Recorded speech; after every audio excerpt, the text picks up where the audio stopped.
দামি ফোন কিনতেছে 25,000 30,000 গর্ব করে আমার ছেলে যা ফোন কিনেছে নিজের ইনকামে 20,000 টাকা দেন, নাউজুবিল্লাহ। এটা ফখর করার বিষয়? তুমি তোমার সন্তানকে ধ্বংসের মুখে ঠেলে দিচ্ছ। 8 বছর 10 বছর ছেলে দামি মোবাইল কিনে পকেটে ভরে ঘুরে বেড়াচ্ছে। ওর বাপ বেঁচে আছে? ওর বাপকে পুরুষ বলবো? আমি বরাবর বলি ওই বাপকে আমি কাপুরুষ মনে করি, পুরুষই মনে করি না আমি, ও মানুষই নয়। তার হিস্টোরি একটু চেক করে দেখেছেন? গুগলে ইউটিউবে তার হিস্টোরি চেক করে দেখেছেন? কখনো মনে হয় যে আমার 10 বছর ছেলেটা রাত্রে গেট লাগিয়ে মোবাইলে কি করছে? কখনো মনে হয়েছে? তোমার একটু মনে হয় না যে অশ্লীল চতুর্থ জর্জরিত রয়েছে? নাউজুবিল্লাহ। ছেলে তোমার বাঁচা যাবে তোমাকে। গোপন পাপ। আল্লাহ রাসূল সাল্লাল্লাহু আলাইহি ওয়াসাল্লাম আজ থেকে 1450 বছর আগে বলেছেন আমার উম্মত গোপন পাপে লিপ্ত হয়ে পড়বে। আজকে দেখুন 1450 বছর পরে আজকে অবস্থা দেখুন আমাদের। মুহাম্মদ মনে হচ্ছে যে এই সমাজটাকে দেখে তিনি বলেছেন এই কথাটা। এই সমাজের পরিস্থিতি দেখে দেখে তিনি বলছেন যে সমাজের আমার উম্মতের এক দল তারা গোপন পাপে লিপ্ত হয়ে পড়বে।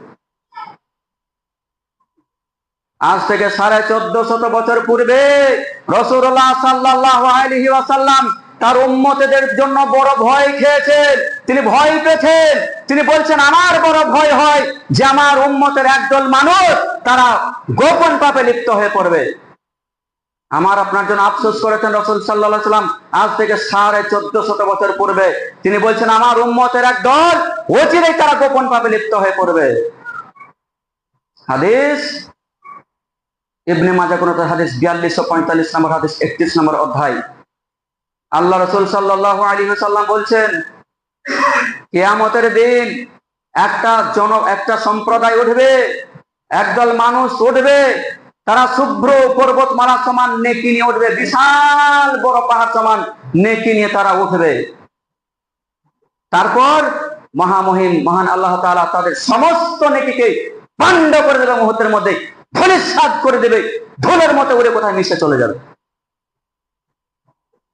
সাহাবীরা বলছেন ইয়া রাসূলুল্লাহ তাদের বর্ণনা, তাদের দৃষ্টান্ত আমাদের কাছে পরিষ্কার করে বলে দিন, আমরা যেন অজ্ঞতাবশত অসতর্কতাবশত আমরা যেন তাদের দলভুক্ত না হয়ে যাই। তাড়াতাড়ি বলুন তাদের ব্যাপারে, তারা কারা? রাসূল সাল্লাল্লাহু আলাইহি ওয়াসাল্লাম বললেন তারা তোমাদেরই মতো, তারা তোমাদের দলভুক্ত, তারা তোমাদের মতো ইবাদত করে, তোমাদের সাথে সালাত আদায় করে, কিন্তু যখন রাত হয় তখন তারা গোপন পাপে লিপ্ত হয়ে পড়ে। এই যে হাদিসে দেখেন আজ থেকে 1450 বছর আগে আল্লাহ রাসূল সাল্লাল্লাহু আলাইহি ওয়াসাল্লাম এই কথাটা বলেছেন যে আমার উম্মত